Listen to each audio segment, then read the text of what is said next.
Thanks for staying with us here on TVC Breakfast. It's not time for us to look at what the papers are reporting, and I'll go through all of the papers. First, the Nation newspaper with the headline, FEC okays plans to reduce cost of medicines, create jobs, Medipol to drive own costs, improve access to high-quality pharmaceutical products. The Punch newspaper says 54.9 trillion naira budget, federal government, World Bank at odds over funding strategy. Talks about bank fears government may resort to CBN emergency funds, fault budget parameters, minister counters. Nigerian Tribune says World Bank, Nigeria's economy needs to generate better jobs, reduce poverty. Blueprint toes the same line. World Bank saying Tinubu's reforms restoring stability to Nigeria's economy. Says country recorded 3.4% growth in 2024. Platform Times talks about education with "This is not my result" hashtag and then hashtag this is not my result hashtag project going on Twitter and several social media where they talk about over 1.5 million UTME candidates petition JAMB demand review of results. Nigerian News Direct talks about politics where Wike says PDP has no chance in 2027 without ending internal divisions, as well as this Nigeria saying Rivers Fubara's injury self-inflicted. Wike saying there. The Sporting Life talks about Atlanta 2, Roma 1, where Lukman scores 20th goal. Veronica, let's quickly see what these papers have reported. By starting with the Nation newspaper, of course, we started off, with that, mindset, happy, giving our own comments about what the federal government has done, is doing, or is about to do regarding healthcare. Looks like they are now taking health of Nigerians as a matter of priority. Absolutely. Recall that the president also spoke about, I think that was sometime last month, putting in about 100 billion naira to also improve the system, especially for doctors and those who are still in school, so that they can have something to train. I think something like that for institutions where we have doctors, just to equip them. And here we are having Medipol now being put in place by government. We borrowed, a leaf from other countries, like we mentioned earlier, Kenya, South Africa, and we are seeing how they are handling matters of Medicare, and we want to improve on it as well. So we can curb medical tourism that we have often spoken about. We can have that monies back in Nigeria. That's right. And then we hope that our leaders champion this move by government, and that government is not just churning in monies into these matters, and they are not leading by example, so that Nigerians can also be encouraged to take these kinds of steps too. Government is putting in this money. Let's not sabotage all the processes and effort that government is putting in place to ensure that Nigerians can benefit from it. We hear Nigerians talk about, oh, why is this person still traveling outside the country to spend so much money? Now government is saying we are putting this together so we can curb medical tourism. Let us see them also be an example in all of this that they are talking about. And we hope that this measure being put in place is affordable for the average Nigerian at the end of the day. Absolutely. I believe this strategy is not just about lowering costs. It's about lifting barriers to health and human dignity. Especially. Absolutely. Moving on to the next paper, which talks about the World Bank now reacting, because oftentimes when the World Bank speaks, the IMF, when they speak, and all of these foreign banks or foreign economies, when they talk about Nigeria's economy and it's something negative, everyone runs to the bank. Runs to the bank about it. But this time around, they're saying that 54.9 trillion naira budget, federal government, World Bank at odds over funding strategy. That's one. And the World Bank also saying in Tribune that Nigeria's economy needs to generate better jobs, reduce poverty. In another breath, they're saying that Tinubu's reform restoring stability to Nigeria's economy. So they are speaking from both sides of their mouth. It's a carrot and stick. Because yes, we can see that you're doing so well, but we just want you, we advise you to do something, in this trajectory as well. But the economy is rebounding. That's the bottom line. Well, it depends on how you see it. There are those who see it differently, and there are those who agree with you. But for the World Bank's influence and even IMF, a majority of Nigerians have often said that, why do we listen to these people? They do not understand our peculiarities and how things work. Back home, they are not here, they just assume. Sometimes their projection, you see their projection and you wonder, what are the indices for this projection they are making? Yes, perhaps they might have fears that we may not be able to provide jobs, and then they are wondering how our funding strategy is. We have often spoken about our funding strategy, the fact that we spend so much and we generate so little, and we resort to running back to this same World Bank to borrow monies. So perhaps we need to learn lessons here. They are saying, indirectly perhaps saying, you guys, look at what you are spending monies on. Is it going to really provide the jobs that we are looking at that will generate more funds for the country so that you do not run back to me? Because if you look at another headline here, they are saying bank fears government may resort to CBN emergency funds, fourth budget's parameters, minister counters. What are our parameters? Are we looking at these matters sincerely, transparently to reflect the realities such that whatever steps we are taking, we know that, okay, it is actually a reflection of the realities of our society, and then we can cut the cost of governance. Veronica, you remember that the IMF at one point, they said something about Nigeria's economy, and then they got a rejoinder from the Nigeria's government, like, no, that's not correct. The indices that you used were not correct. They had to apologize, like, oh, we're sorry, we didn't get that right, you know. So it goes to show that you need to also understand your own economy, and I think that's what is there. It's also good to mention that the Tinubu administration had settled the IMF budget, the IMF loan.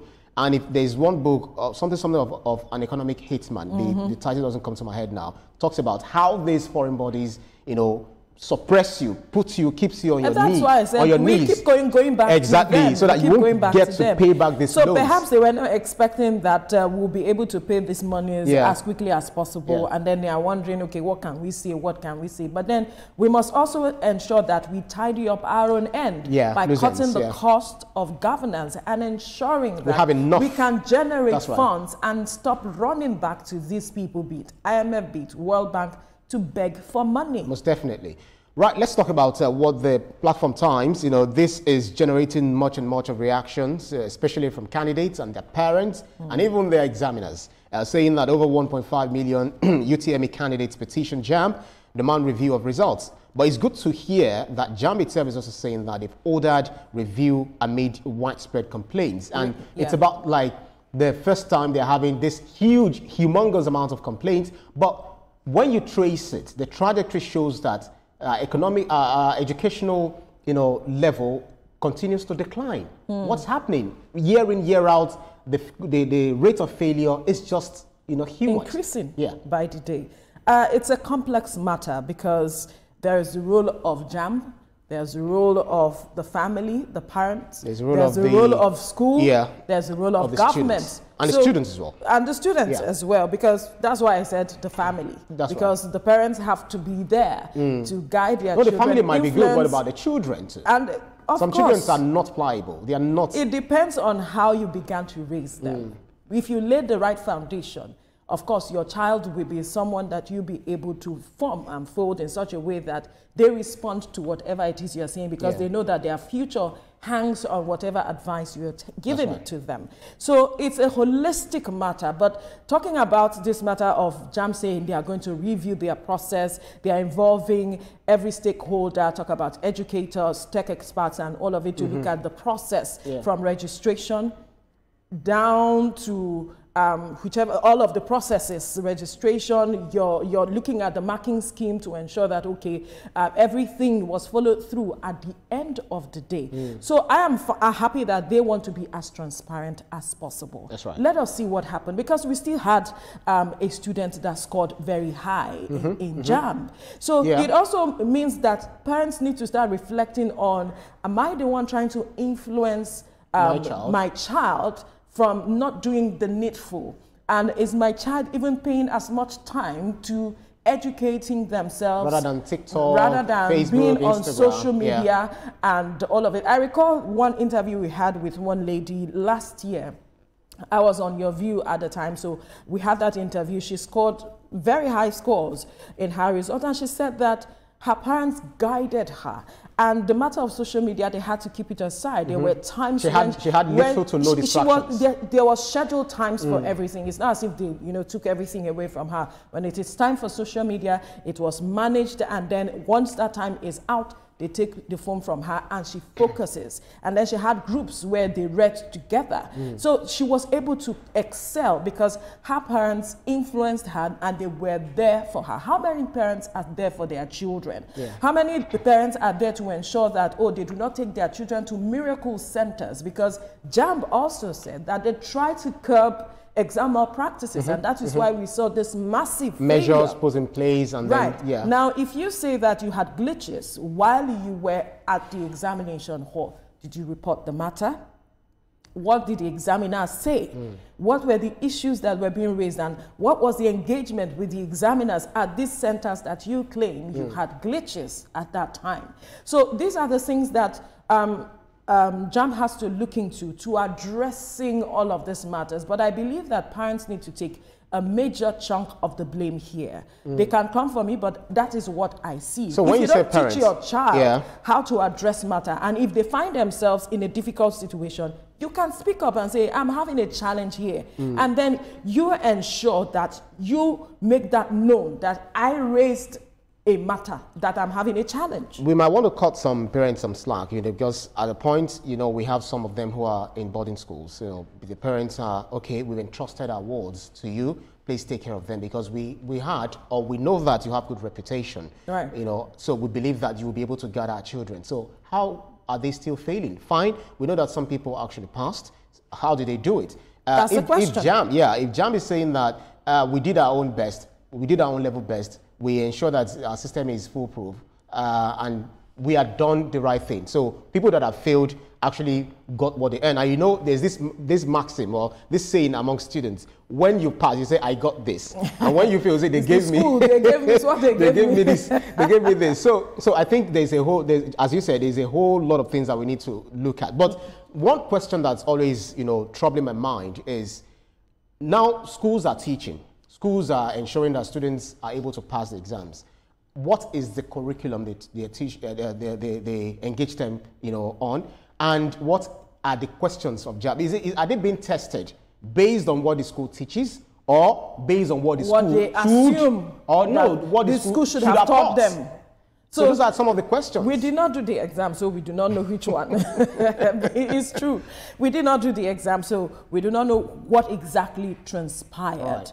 But schools also have their own chunk of the blame. What is your curriculum? That's right. What are you teaching the students? Some students, we saw one of the videos that saying that she studied about 25 past questions. Yes, on Trending Now yesterday, and the lady said she read through all past questions, and so she was expecting, that she would have higher scores. Unfortunately, what she got was below her expectation. So what she also blamed the technology, saying that at one point it went off, and it could be that technology had submitted on her behalf. That is why JAMB is engaging tech experts to look at what could have happened, at what point, and then if they need to upgrade their system, because they are saying they are going to be going on this path for forever, if possible. So I think that we need to have a holistic approach to our education system. What are the challenges? What is the structure we have on the ground? Are they too weak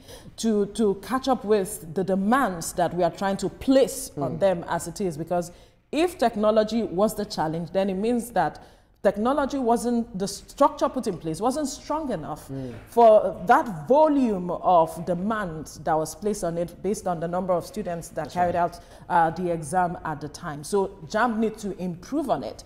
But as we speak now, beyond JAMB, let us begin to look at our curriculum. Are we at par with developed countries? Where are we? What are our plans for education in this world? We have, as a government, we have very good plans. What will take us there in terms of education, the vehicle that will get us there, especially the future of tomorrow, it seems to have broken down as we speak. So we need to start looking at where we can repair it. I think I love the angle that you also took it from, because by the time you think about the education, and then some Nigerians, when they leave the Nigerian country, leave the African continent, go to the West. Other they're countries. excelling, they're doing well. Absolutely. They have the facility, they have the infrastructure, they have everything that they need for them to excel. Majority of them, right. Large majority of them, tautological though, but then I try to emphasize on it. They excel. So the question now is, exactly what are we being taught here? I will still go back to that thing, because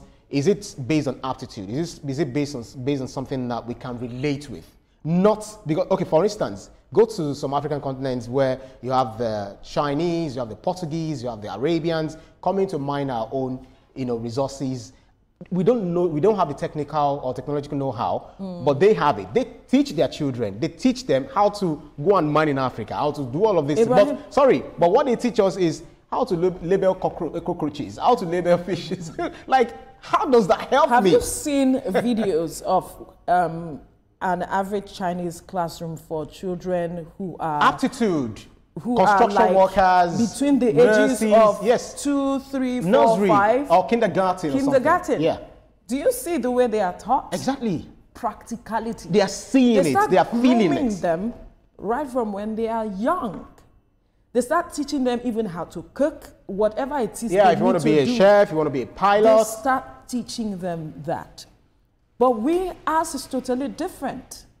It is about paperwork, and all of it.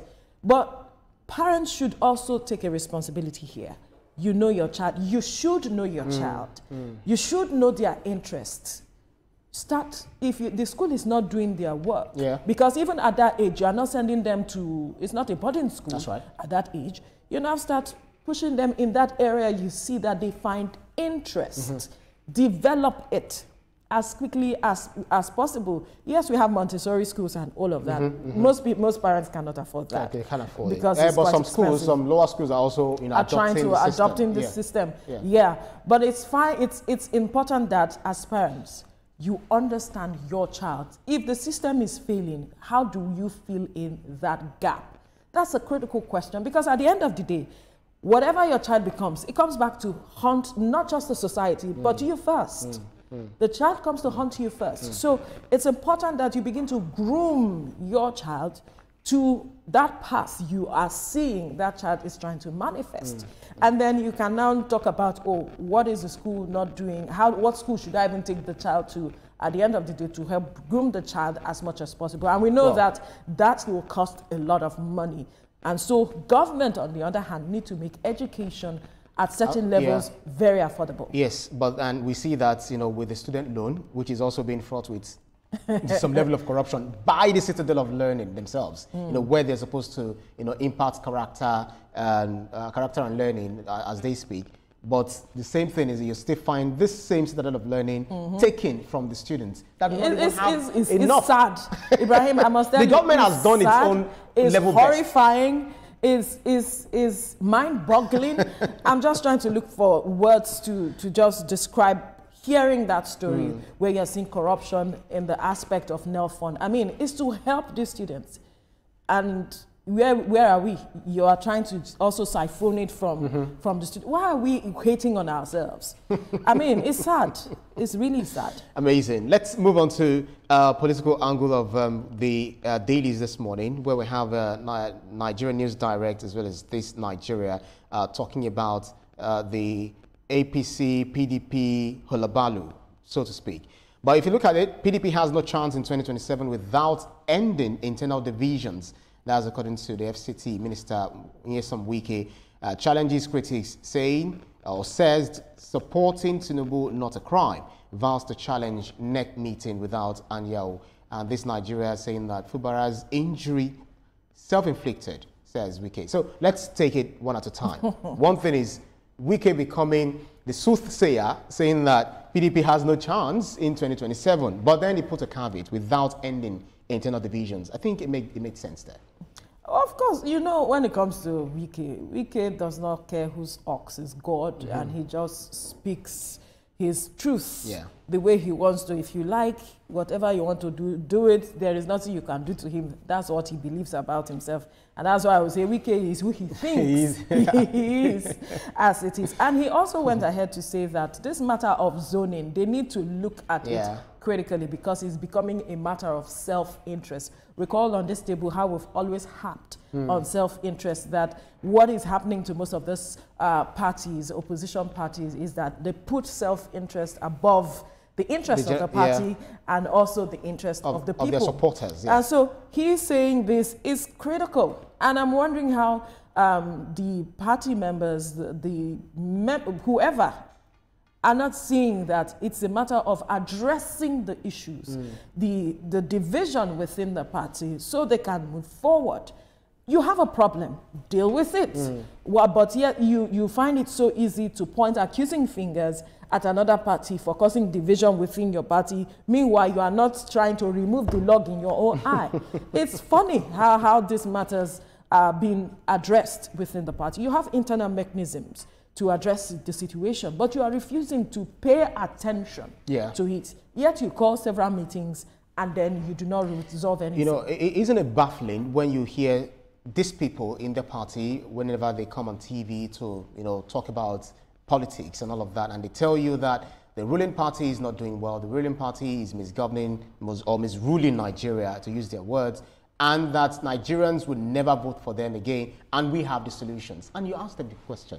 You have a macrocosm of Nigeria. You guys are just few, infinitesimal compared to the, you know, volume, or let's say the number of people we have in the country. Over 200 million. But you cannot resolve your own internal conflict, internal battle. You guys are bellicose. So what are you offering Nigerians? So what are you offering Nigerians? So if you cannot solve your own personal problem, your own house problem, you know, house cleaning, how then do you want to clean as a nation of diverse ethnic groups and all of that? They want to perform magic, perhaps. Oh, okay. They got it from Harry Potter. Yes. Perhaps they want to perform magic because charity begins at home. That's except right. I'm not quoting it right. You should begin from your home front, from you, in fact. Yeah. What's your perspective of this matter? Are you seeing it as a challenge at all? Right. But obviously, they are not seeing it as a challenge. It's about my interest. I'm pushing on with my interest. And that is why Wike is saying, until you keep that aside, until you keep this matter of zoning aside, that is obviously a reflection of self-interest, then we cannot move forward. Perhaps that is why he's holding the position he's holding as it is, insisting, I am not leaving the party, but you see, I'll be a thorn in your flesh until you begin to see things. That's your word. Even though they know, they can see it, he did not say that, but then that's your word, and that's the body language. You can see the body language. You know, in the same breath, you know, he also refers to his own what's it called? Successor, talking about River State, Fubara's injury self-inflicted, and then insists that suspended governor should demonstrate he truly wants peace, not by playing games. You could recall that yesterday we played a video where, you know, at the Edwin Clark's memorial or memoir, kind of, you know, he said, why are you guys, you know, fighting one another over my matter? Who even told you that my spirit is still there? Who told you that I'm even thinking of going back and all that? And I think it's a way of, you know, because I saw a story which said that 2 governors went with him to meet Nyesom Wike, you know, to sue for peace.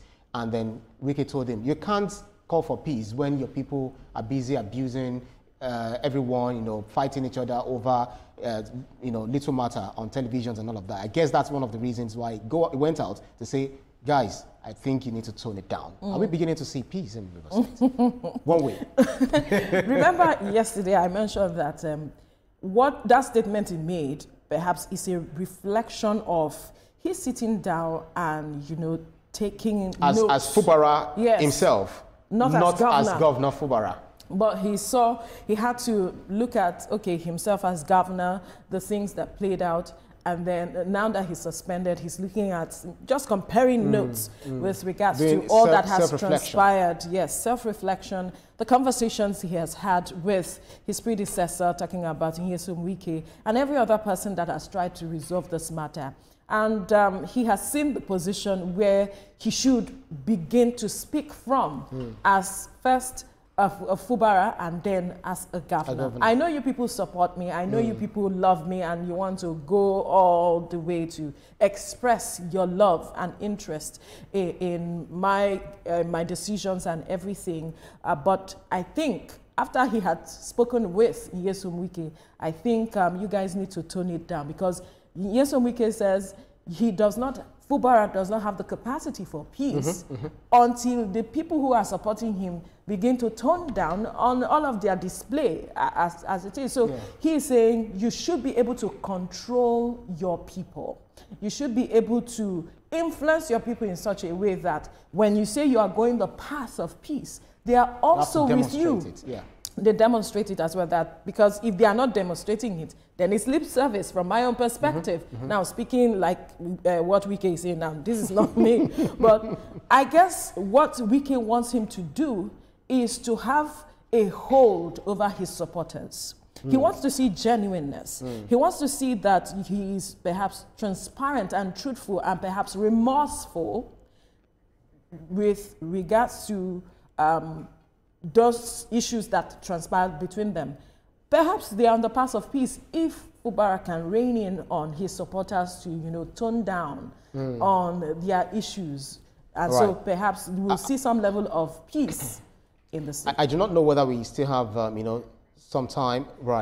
So I understand that we need to go to sports now very quickly. Atlanta 2-1 as Roma. Sorry, AS Roma rather. I said as Roma. Lukman scores 20th goal. But I think we have just little time to, you know, really brush on this. Good for him. So well, 20th in all competition, 15th for the Serie A. So it's good that he has he's shown himself and that he's done the needful for the team. But I wish them all the best because they are still at either the 3rd or 4th position and they are trying to push things forward. But yes, definitely. It remains to be seen what's going to come out of that. But then we keep watching. Thanks so much. Do stay with us on TVC Breakfast. After